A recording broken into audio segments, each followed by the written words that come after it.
ایک زمانے میں ہم سمناباد میں رہتے تھے، لاہور میں ایک جگہ ہے سمناباد، وہ نیا نیا آباد ہو رہا تھا، اچھا پوش علاقہ تھا. وہاں ایک بی بی آ کے رہی، ایک بڑی خوبصورت بہت ہی ماڈرن قسم کی ایک بیوہ عورت، بڑی نو عمر، اس کے 2 بچے تھے.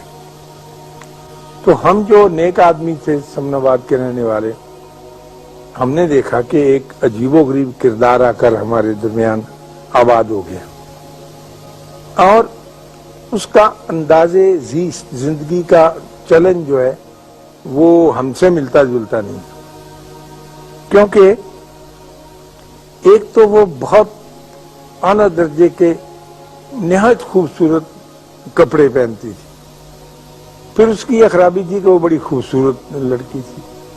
پھر اس میں تیسری خرابی یہ تھی کہ اس کے گھر کے آگے سے گزرو تو خوشبو کی لپٹیں آتی تھی. وہ سینٹ فریلی استعمال کرتی تھی، وہ جو سپرے نہیں ہوتا.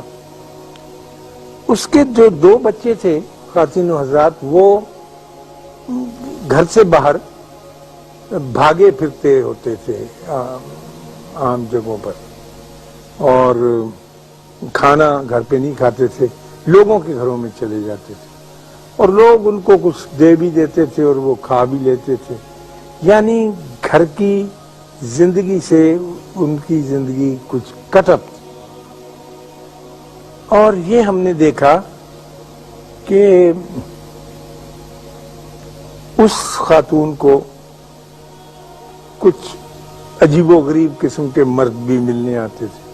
یعنی ان کی گاڑی، مثلا جو گھر کا عزیز اسرار، اس کی گاڑی کا نمبر آپ جان جاتے ہیں، ان کے ہاں مختلف نمبرز کی گاڑیاں آ کے کھڑی ہوتی تھی. پھر ایک آدمی وہاں گیا ہے، وہ نکلا، پھر دوسرا. تو ظاہر ہے ہم جیسے بھلے آدمی تو کوئی اچھا نتیجہ نہیں نکال سکتے. وہ ان کے بارے میں ہم ایسا ہی رویہ تھا جیسا اب آپ کو میں یہ کہانی سنا رہا ہوں، تو آپ کے دل میں بھی لا مالا یہی خیال آتا ہے کہ ایسے ہی ہوگا. تو ہمارے گھروں میں آپس میں جمعے کے وقت مسجد میں بھی چیمیں گوئیاں ہوتی تھی کہ یہ کون آ گیا ہے جو ہمارے اس علاقے میں آ کر آباد ہو گیا. مزیدار بہت محنت سے توجہ سے اس قسم کے چمٹی سے گیدڑ نکالتے رہتے. تو ایک دن وہ گئی، اچھا، اور لیٹ کے صوفے کے اوپر میں دیکھتا تھا، کھڑکی تھی بڑی ساری جو گھروں نے لیا، وہ ناول جاسوسی پڑھتی رہتی. کوئی کام نہیں کرتی تھی یار کہ چولہا چونکا ہو. بچے اس کے بچوں کو کئی دفعہ کہتی تھی کہ نکل جاؤ نکل جاؤ. تو ایک دن وہ گر گئی سبزی کی دکان پر، تو اٹھا کے لوگوں نے چھینٹے وینٹے مارے تو لا کے رکھا. تو 3 دن کے بعد وہ فوت ہو گئی، اچھی صحت میں. تو وہ جو بندے آتے تھے وہی ان کو کفن دفن کے لیے لے گئے. تو پتہ چلا کہ وہ ایک جو بندہ ان کے ہاں آنے والا تھا وہ ان کا فیملی ڈاکٹر تھا، جو اس کی حفاظت پر، دیکھ بھال پر مامور تھا. اس عورت کو ایک ایسی بیماری تھی کہ جس کا کوئی علاج نہیں تھا.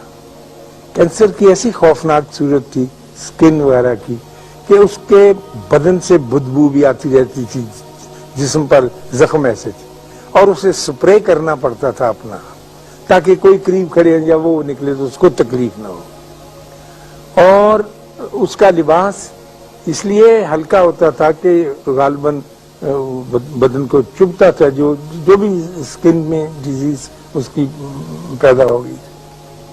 دوسرا اس کے گھر آنے والا اس کا وکیل تھا، جو ہر دوسرے دن آتا تھا، جو اس کی نگہبانی کرتا تھا اس کے حقوق کی، اور جو اس کا خاوند مقرر کر گیا تھا جو اس کے پیسے لا کے دینے. تیسرا اس کے خاوند کا چھوٹا بھائی تھا جو اپنی بھابھی کو ملنے آتا.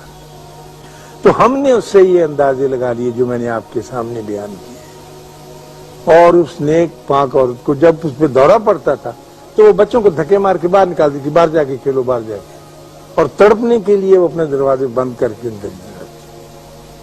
تو میرا مطلب عرض کرنے کا یہ تھا کہ ہم تنقید کا کام یا نقص نکالنے کا کام اللہ پر چھوڑیں، اس نے اس کے لیے ایک وقت مقرر کیا ہوا ہے، وہ جانے اور اس کا کام جانے۔ ہم اللہ کا بوجھ اپنے کندھوں پر نہ اٹھائیں، کیونکہ اس کا بوجھ اٹھانے سے آدمی سارے کا سارا چبا ہو جاتا ہے، چبا سمجھتے ہیں، کمزور ہو جاتا ہے، مر جاتا ہے۔ اللہ آپ کو آسانیاں عطا فرمائے اور آسانیاں تقسیم کرنے کا شرف عطا فرمائے۔